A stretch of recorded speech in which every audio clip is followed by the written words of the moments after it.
വെനീസിലേക്ക് സ്വാഗതം.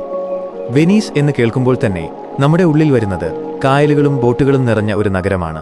ലോകത്തിലെ ഏറ്റവും മനോഹരമായ നഗരങ്ങളിലൊന്നായ വെനീസിലൂടെയുള്ള എന്റെ യാത്രയാണിത്.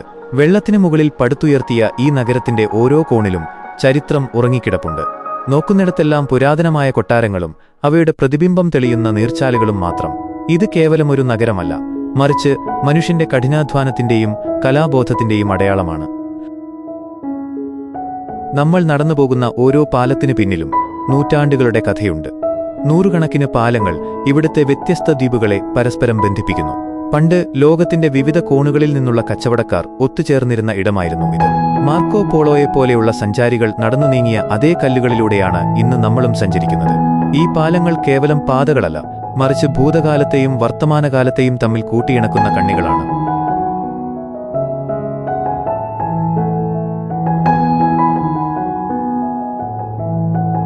സഞ്ചാരികളുടെ തിരക്കിനിടയിലും വെനീസിന് തനതായൊരു ശാന്തതയുണ്ട്.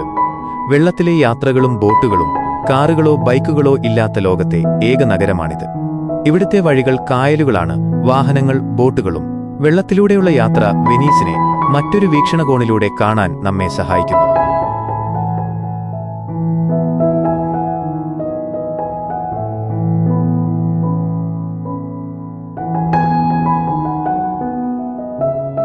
വഞ്ചിക്കാരൻ തുഴയുന്ന ഗോണ്ടോളകളും യാത്രക്കാരുമായി പോകുന്ന വാട്ടർ ബസ്സുകളും ഈ നഗരത്തിനൊരു പ്രത്യേക താളം നൽകുന്നു.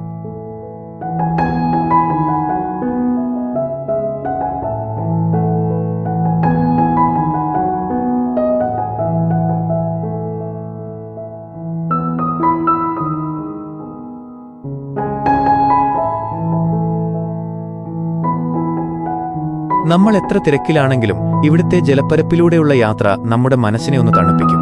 പ്രകൃതിയുമായി ഇത്രയധികം ചേർന്നു നിൽക്കുന്ന മറ്റൊരു നഗരം കാണാൻ പ്രയാസമാണ്.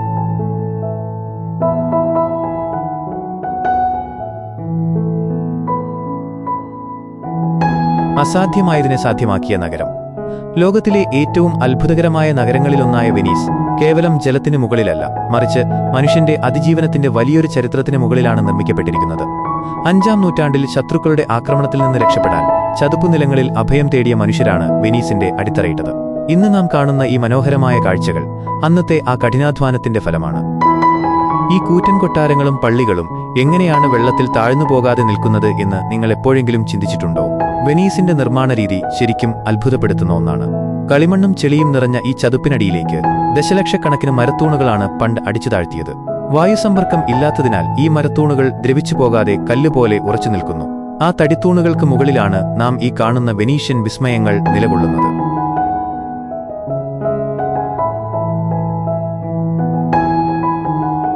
നമ്മളിപ്പോൾ നിൽക്കുന്നത് വെനീസിന്റെ ഹൃദയഭാഗത്താണ്. Saint Mark's Square. Napoleon Bonaparte ഈ ചതുരത്തെ യൂറോപ്പിന്റെ ഏറ്റവും മനോഹരമായ സ്വീകരണമുറി എന്നാണ് വിശേഷിപ്പിച്ചത്. നമ്മുടെ കണ്ണെത്തുന്നിടത്തോളം പരന്നുകിടക്കുന്ന ഈ ചത്വരത്തിന് നൂറ്റാണ്ടുകളുടെ ചരിത്രം പറയാനുണ്ട്. ലോകത്തിന്റെ നാനാഭാഗത്തുനിന്നുള്ള സഞ്ചാരികൾ ഇവിടെ ഒത്തുകൂടുന്നു. പ്രാവുകളുടെ കൂട്ടവും ചുറ്റുമുള്ള പുരാതന കെട്ടിടങ്ങളുടെ ഗാംഭീര്യവും കാണുമ്പോൾ നാം മറ്റൊരു കാലഘട്ടത്തിലേക്ക് എത്തിയതുപോലെ തോന്നും. സമുദ്രനിരപ്പിൽ നിന്ന് അധികം ഉയരത്തിലല്ലാത്തതുകൊണ്ട് വേലിയേറ്റ സമയത്ത് ഇവിടെ വെള്ളം കയറാറുണ്ട്. ആ കാഴ്ച പോലും വെനീസിന് ഒരു പ്രത്യേക ഭംഗി നൽകുന്നു. ചരിത്രമുറങ്ങുന്ന കൽപ്പാതകൾ, ഈ സ്ക്വയറിന് ചുറ്റുമുള്ള കെട്ടിടങ്ങൾ ശ്രദ്ധിക്കുക. ഒരു വശത്ത് വെനീസിന്റെ ഭരണസിരാകേന്ദ്രമായിരുന്ന ഡോക്സ് പാലസ്, മറുവശത്ത് ഉയർന്ന നിലയിലുള്ള ക്ലോക്ക് ടവർ. വെനീസ് ഒരു സ്വതന്ത്ര റിപ്പബ്ലിക്കായിരുന്ന കാലത്ത് ലോകത്തിലെ ഏറ്റവും വലിയ കച്ചവടങ്ങൾക്കും രാഷ്ട്രീയ തീരുമാനങ്ങൾക്കും സാക്ഷ്യം വഹിച്ചത് ഈ മണ്ണാണ്. ഈ ചതുരത്തിലൂടെ നടക്കുമ്പോൾ നാം കേവലം ടൂറിസ്റ്റുകളല്ല, മറിച്ച് ചരിത്രത്തിന്റെ ഭാഗമായി മാറുകയാണ്.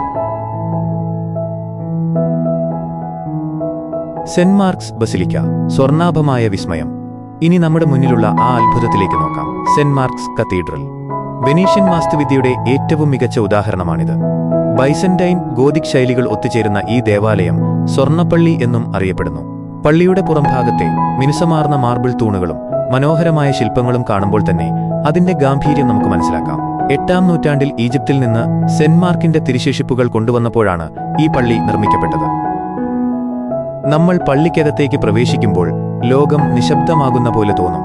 മുകളിലെ താഴികക്കുടങ്ങളിൽ സ്വർണ്ണവർണ്ണത്തിലുള്ള ആയിരക്കണക്കിന് മോസൈക് ചിത്രങ്ങൾ കാണാം. ബൈബിളിലെ വിവിധ സംഭവങ്ങളാണ് ഈ ചിത്രങ്ങളിലൂടെ വിവരിക്കുന്നത്. പുറത്തെ വെളിച്ചം ഈ സ്വർണ്ണ ചിത്രങ്ങളിൽ തട്ടി പ്രതിഫലിക്കുമ്പോൾ പള്ളിക്കകം മുഴുവൻ ദൈവീകമായ ഒരു പ്രഭയാൽ നിറയുന്നു. ഇത് കേവലം ഒരു ആരാധനാലയമല്ല, മറിച്ച് മനുഷ്യന്റെ വിശ്വാസവും കലയും ഒത്തുചേർന്ന ഒരു മഹാവിസ്മയമാണ്. കത്തോലിക്ക വിശ്വാസത്തിന്റെ വലിയൊരു പാരമ്പര്യം ഈ ചുവരുകൾക്കുള്ളിലുണ്ട്.